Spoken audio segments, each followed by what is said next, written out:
Bonjour à tout le monde, ici Jean-Claude Célie, guérisseur magnétiseur en Suisse. Tout d'abord, êtes-vous bien abonné à ma chaîne YouTube car cela me permet d'aller de l'avant et je vous en remercie. Merci aussi de liker ma vidéo si vous l'appréciez, c'est vraiment très sympathique de votre part. Sous cette vidéo, vous trouverez des liens utiles comme mon site internet ainsi qu'un numéro de téléphone si vous désirez me contacter pour des soins ou des nettoyages énergétiques à distance. Vous trouverez un lien de Sophia Voyance, tarologue cartomancienne renommée. N'hésitez pas à regarder ces vidéos, cela en vaut la peine. Et vous trouvez également un lien pour les films Jupiter, des films sur le paranormal, la nature et bien d'autres choses. Et avec le code Colorado 65, vous obtiendrez 10% de remise. Aujourd'hui, nous allons parler des Templiers soldats sorciers. Le pape Urbain II déclencha en 1095 la première croisade. Il fallait coûte que coûte reconquérir la Terre Sainte. Une véritable marée humaine, faite de petits seigneurs, d'artisans, de paysans, traversa alors l'Europe de part en part et prit la direction de Jérusalem. La ville fut libérée par les croisés en 1099 après le massacre de sa population. En 1118, Hugues de Pins regroupa autour de lui ses compagnons et chevaliers pour créer un nouvel ordre de moines soldats, les chevaliers du Temple.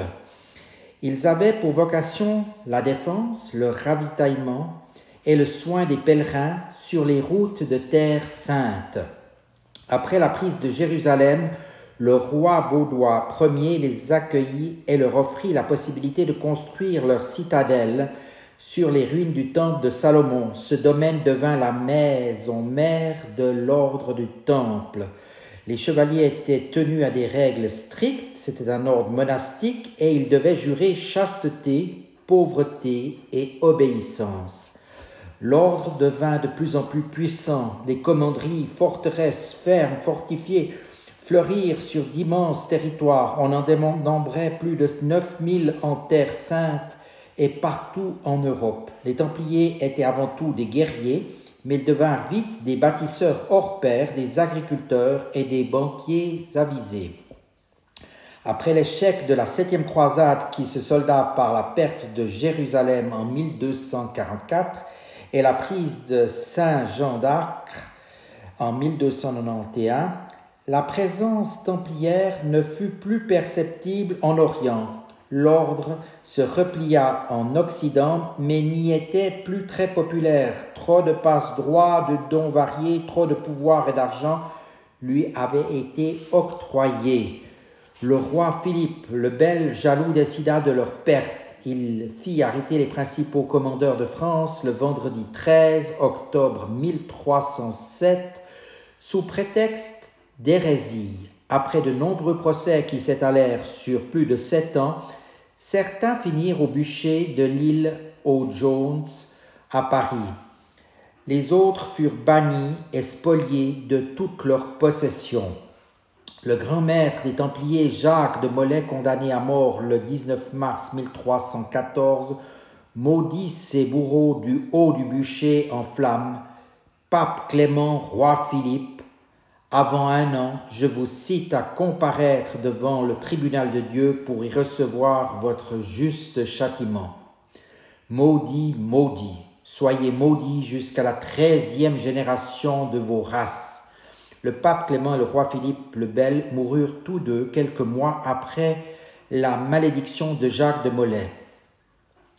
Après le procès d'hérésie et la suppression de l'ordre du Temple en 1312, il est probable que certains membres aient perpétué les rituels et missions templières dans le plus grand secret.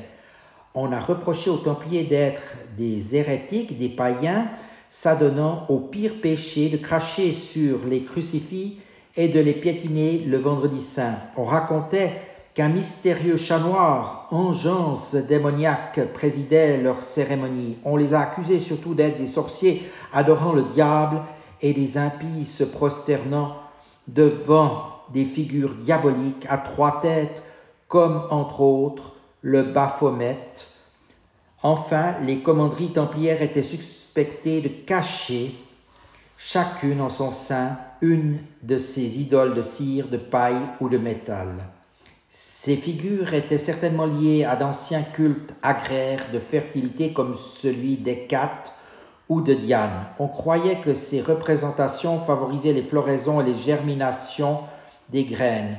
Les grands procès templiers seront, dans l'Europe médiévale, le point de départ des chasses aux sorcières et la persécution systématique des hérétiques. Il semble que le vendredi 13, jour néfaste pour beaucoup, viendrait du vendredi 13 octobre 1307, date à laquelle les Templiers furent arrêtés lors d'une vaste opération mise au point par le roi. Enfin, cela laisse quand même un peu songeur cette histoire de Templiers et surtout de les avoir menés dans la boue de cette manière-là. Je vous laisse y réfléchir, de vous documenter et peut-être vous en apprendrez plus à ce sujet. Je vous dis à tout bientôt et je vous remercie de votre attention.